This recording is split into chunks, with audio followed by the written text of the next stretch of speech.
The Yeti is often depicted as a large and hairy humanoid creature, similar in appearance to an ape or a large upright bear. Its physical characteristics can vary slightly across different accounts and artistic representations, but some common features include a robust and muscular build, shaggy fur that helps it blend into its snowy habitat, and a height ranging from around 1.8 to 2.7 meters, 6 to 9 feet tall. The beast allegedly has a broad forehead, a short and wide nose, and a pronounced brow ridge. Some accounts portray the abominable snow monster as half-human, half-giant ape. Others depict it as a sort of man-bear-snowman hybrid. Its arms are said to be long and powerful, often reaching down to its knees. The Yeti's appearance reflects its adaptation to surviving in harsh mountain environments, where its fur would help insulate against the cold and its robust build would aid in navigating rugged terrain. Whether you know them as Yetis or abominable snowmen, these ape-like creatures are the undeniable kings of snow-dwelling cryptids. Similar to the North American Bigfoot, the Yeti is said to be a solitary creature who roams the snowy mountains of the Himalayas. While generally considered part of Sherpa, a Tibetan ethnic group's folklore, mountaineers in the region have recorded numerous sightings throughout the past 2 centuries, sparking debates over whether or not the elusive creature actually exists.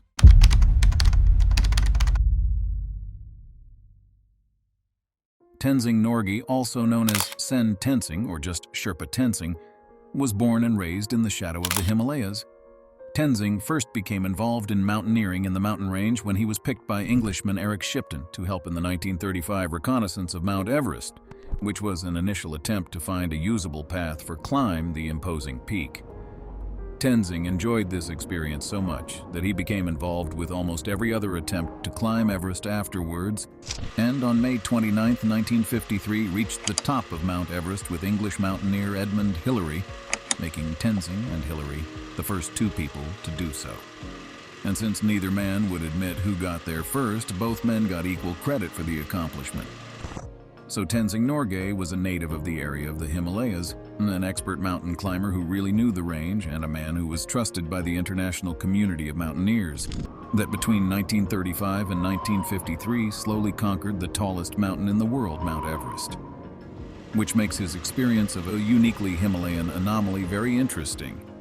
On November 8, 1951, at around 16.000 feet, Tenzing was on a climb with Eric Shipton again when the whole party came across large footprints in the snow that intrigued Shipton and the other foreign climbers. Since the mountaineers had no tools available for measuring the footprints, they used what they had on hand: an ice pick, a backpack, and Michael Ward's left boot. Shipton snapped a series of photographs as the duo closely examined their findings. In a photo of the boot next to one footprint, below, it's clear that the print was considerably wider than a typical human foot, nearly 2 times that according to Ward. The toes of the footprint were grotesque in shape, and the big toe appeared lower and larger than expected from a human. And even if it was human, how had they managed to walk through the snow and freezing temperatures without any foot protection? While guessing what might be responsible, Tenzing, whom they trusted, readily identified the strange footprints as belonging to a Yeti, a proposed hairy wild man that Himalayan locals believed inhabited higher reaches of the mountains. Puzzled, they followed the footprints down the glacier for about a mile until they stopped to make a camp for the night. They were joined a few days later by teammates Bauaj Murray and Tom Bourdillon, who also examined the curious footprints. Bourdillon's diary admits that by the time he reached the prints, they had become somewhat distorted by the sun, but he still acknowledged them as a surprising and unexplained addition to their expedition. Tenzing explained to Shipton that he and some of the other Sherpas had seen a Yeti 2 years earlier near the village of Thiangboche. The creature was about 25 yards away when the group saw it, and Tenzing said the creature had stood about 5 foot 6 inches tall, had a tall, pointed head, was been covered with a reddish-brown hair, and that the face looked hairless. When the party reached Kathmandu towards the end of November, Shipton had Tenzing cross-examined by someone who could speak Nepali. Shipton had spoken with Tenzing in Hindustani, and Tenzing stuck to his statement. Shipton had to admit that Tenzing was not lying about his experience, and since Tenzing was very familiar with the bears and monkeys that live in the Himalayas, Shipton was forced to accept it when Tenzing said a Yeti was not one of these animals. When the expedition team returned home to Britain, Shipton's strange photographs began making the rounds. It was an exciting time for cryptozoologists, monster hunters, and mountaineers because for many the photographs meant only one thing: proof the mythological Yeti roamed the Himalayas. Following their publication, numerous expeditions commenced in the Himalayas and Central Asia in an attempt to uncover whether or not the creature that made the footprints in Shipton's photographs actually existed. However, not a single shred of evidence was found to prove the existence of the Yeti. This led to some accusing Shipton of staging a hoax.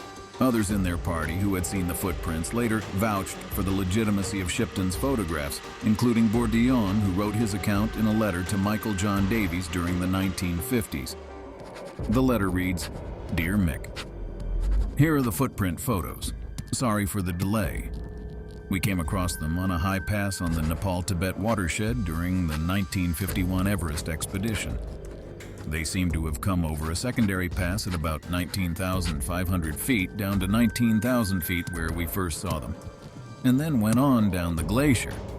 We followed them for the better part of a mile. What it is, I don't know, but I am quite clear that it is no animal known to live in the Himalaya and that it is big. Compare the depth to which it and Mike Ward, no featherweight, have broken into the snow. Yours, Tom Bourdillon. Letter from Tom Bourdillon to Michael John Davies of wee 1950s. Even Yeti naysayers could admit the photos were indeed strange. If the footprints were real, and there wasn't much reason to believe Shipton and Ward would be lying, a legendary monster was at the bottom of the list of reasonable explanations. And according to footprint co-founder Ward, the Yeti tracks likely had a much more natural source.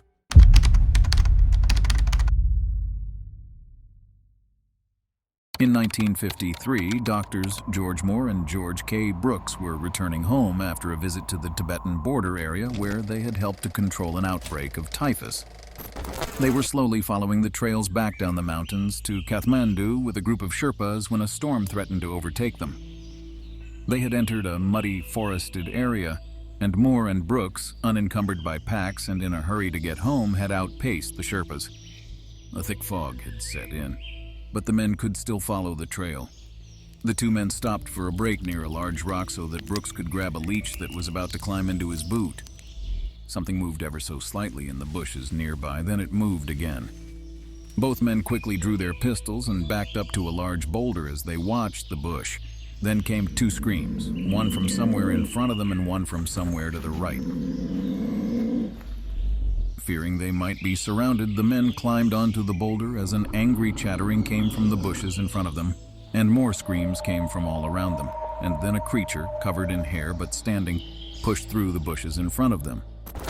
The creature stood about 152 centimeters tall, 5, and had gray skin, black hair, a mouth that seemed to extend from ear to ear, and long, yellow teeth and yellow eyes. As 6 or 7 more figures started to be visible in the fog around them, the men realized they were surrounded by these monsters. Moore and Brooks decided that actually shooting one of the beasts would likely just make their situation worse, so they fired a warning shot over the creatures' heads, which made the strange animals pause in their steps. 2 more warning shots, and the creatures retreated. No longer in a hurry to get home, the two men stood their ground until the Sherpas caught up to them and stayed in the group for the rest of the way home.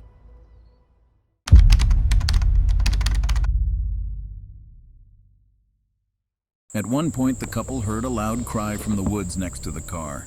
Many were to describe the sound as that of a greatly amplified eagle shriek. Mr. Needham looked out from the front seat. There, lumbering toward the open window, was a light-colored, hairy 8-foot creature matted with mud. At that point, the police report calmly notes, "Complainant left the area." Tion and filed an unknown creature report. Judy Johnson was married at the time, according to the police, but not to Mr. Needham. So when the two reported the monster, the authorities took it seriously. "They wouldn't risk all that if they weren't really scared," said one.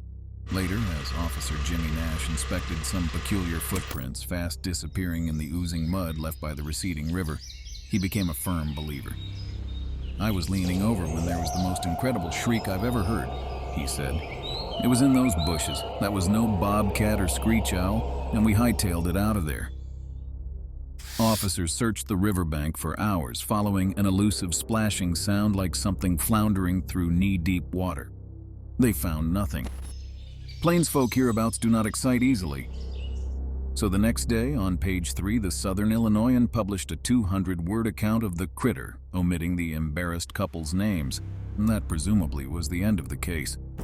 But the next night came young Christian Barrel's encounter and the experience of Cheryl Ray and Randy Creeth, the 17-year-old son of a state trooper who drew a picture of the creature. That did it for Chief Berger. He ordered his entire 14-man force out for a night-long search, and Jerry Nellis, a dog trainer, brought Reb, an 80-pound German shepherd renowned for his zealous tracking. With floodlights, officers discovered a rough trail in the brush. Grass was crushed, broken branches dangled. Small trees were snapped.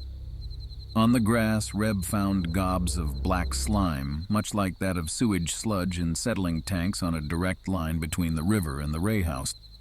Reb led Mr. Nellis and Officer Nash to an abandoned barn on the old Buller farm. Then at the door, the dog yelped and backed off in panic. Mr. Nellis threw it into the doorway. The dog crawled out whining. The men radioed for help. 14 area police cars responded, but the barn, it turned out, was empty. 10 days later, the Miller Carnival was set up in the town's Riverside Park, not far from the boat ramp. At 2 a.m. July 7th, the day's festivities had stopped, and the ponies that walk around in circles with youngsters on their backs were tied to bushes. Suddenly, they shied. They rolled their eyes. Attracted by the commotion, 3 carnival workers, Otis Norris, Ray Atkerson, and Wesley Lavender, walked around the truck, and there, standing upright in the darkness, was a 300 to 400-pound creature, hairy and light-colored and about 8 feet tall. With no menace but intent curiosity, the creature was watching the animals. The men ran for help. The creature left. But an hour later, Charles Kimball saw it again peering over the bushes, its head cocked, watching the ponies. The creature report, which carnival operators delayed filing to avoid hurting business, was the last official note of the Murfreesboro monster. However, there have been many incidents that have not been reported for fear, not of the monster, but of the hundreds of humans who flocked to each sighting with rifles and shotguns. Somehow, no one has shot anyone else yet, but the police had to close the park one night. It was crammed full of hunters and curious campers. "This is no hoax," said Tony Stevens, the newspaper editor. "This is hunting country, you know, and anyone who goes around in an animal costume is going to get his butt shot off." Local officials are not really sure what to do. They invited Harlan Sorkin, a St. Louis expert on such creatures, down for a spell. Mr. Sorkin said the descriptions matched those of over 300 similar sightings in North America in the last decade, one of them on an Ohio River levee not far from here. There has even been a movie, The Legend of Boggy Creek, made about a similar creature in Arkansas. Mr. Sorkin says the creature is probably a Sasquatch, believed to be a gene deviation in a large ape that has produced a creature that Tibetans call the abominable snowman, or Yeti, and Rocky Mountain Indians call Bigfoot.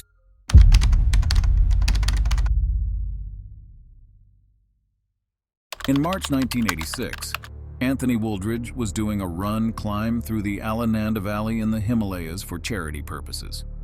Wooldridge was reasonably unfamiliar with Yeti lore at the time, so when he reached a remote wooded area where other humans shouldn't have been since the previous summer, he was very surprised to see a distinct trail that traveled through the snow from bush to bush.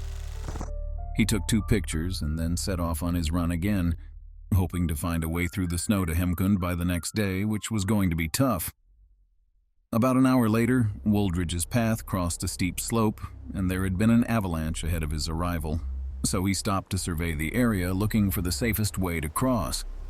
As he was looking, he noticed an unnatural groove in the snow slope, as if a large rock had slid down for a short distance, and there were more footprints leading away from the bottom of the groove.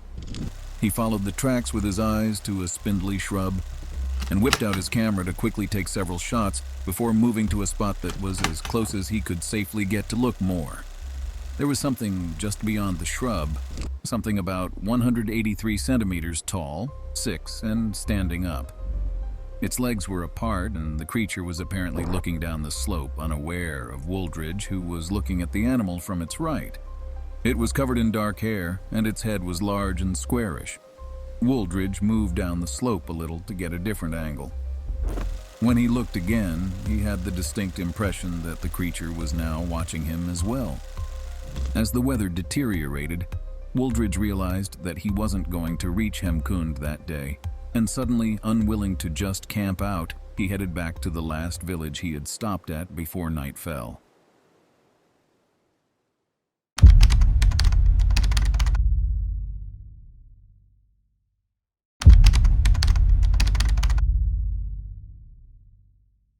On February 2, 1959, 9 college students hiked up the icy slopes of the Ural Mountains in the heart of Russia, but never made it out alive. Investigators have never been able to give a definitive answer behind who or what caused the bizarre crime S6 scene. 55 years later, American explorer Mike Lebecki reinvestigates the mystery known as the Dyatlov Pass incident, but what he uncovers is truly horrifying.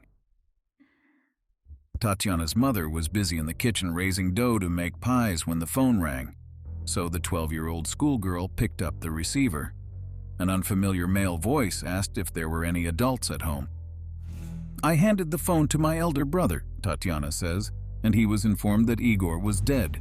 The next day, my parents were summoned to the university and the nightmare began. Today, Tatyana Permanova is a grandmother in her 70s, but she remembers that evening in 1959 as if it was yesterday. Tatyana's mother had tried to stop her other brother, Igor, from going on a cross-country skiing trip with his friends, arguing that he was about to graduate and should get on with his thesis. "But he pleaded with her," says Tatyana. "Just one last time, Mama, just one last time." And indeed, it was his last time. Tatyana says that to her dying day, her mother never forgave herself for allowing her 23-year-old son to go on the expedition. She couldn't ever come to terms with his loss, especially since it was such a terrible and incomprehensible death. On the night of February 1st, 1959, after nearly a week of skiing, Igor Dyatlov led the group to cut slits in their tent and leave through the cut for the safety of the wooded area below, most of them wearing their underwear or a few scraps of clothing. After they failed to return, a rescue party was sent, and tracks were followed from the tent to the woods, where all the skiers were found, some of them many months later. According to the autopsies, the cause of death for all of them was hypothermia, or freezing to death.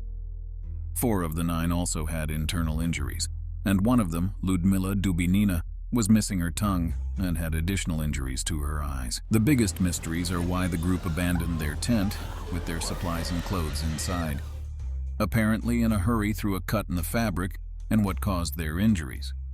The skiers were all experienced, young sportsmen and women from the Urals Polytechnic Institute in Yekaterinburg, or Sverdlovsk as the city was called in Soviet times.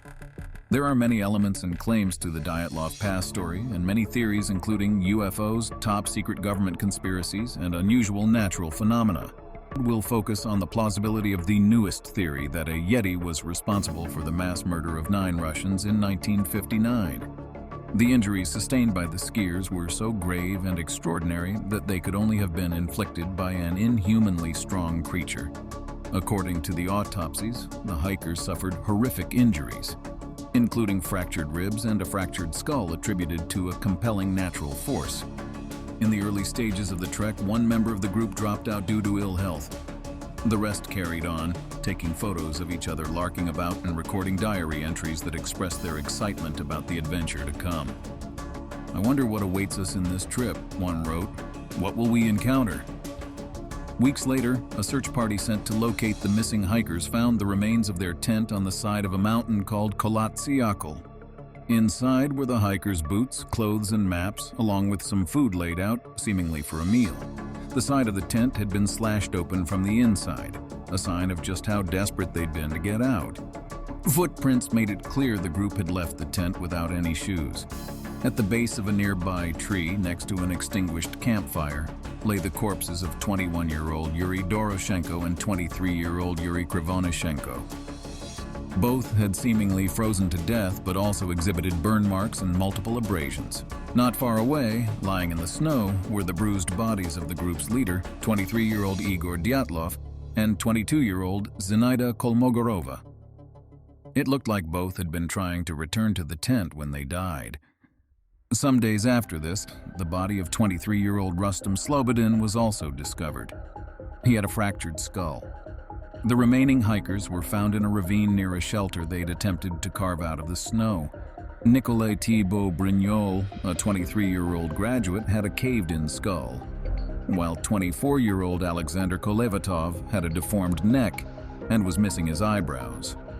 The oldest hiker, Semyon Zolotaryov, and 20-year-old Lyudmila Dubanina had crushed chests with multiple broken ribs. Both were missing their eyes, and Lyudmila's tongue was gone. A criminal investigation was carried out by a prosecutor named Lev Ivanov, but it came to a cryptic conclusion. The cause of their demise, the report said, was an overwhelming force which the hikers were not able to overcome. The students' trip was supposed to take 3 weeks. Igor, who was leading the trip, had promised to send a message to the sports club in Sverdlovsk as soon as his group was safely back at their base around the 12th of February. At first, nobody was surprised they didn't return on time. They had been delayed before because of bad weather, but by the 20th of February, their families became worried and raised the alarm. The university sent out a search party of student volunteers. Now in his 80s, Mikhail Sharavin was one of them. He was flown to the region by helicopter along with the other volunteers. They split into smaller groups and followed some ski tracks which came to an end at the edge of the forest before climbing up the pass. "We had gone about 500 meters when on the left I saw the tent," says Sharavin. "Part of the canvas was poking out, but the rest was covered in snow. I used an ice pick lying nearby to uncover the entrance." Inside, he and another rescuer found a blanket and some rucksacks lined up neatly in a pile of boots in one corner. There was also the route map, official papers, money, and a flask of alcohol. The idea that the group was killed by a Yeti rests on a few pieces of evidence.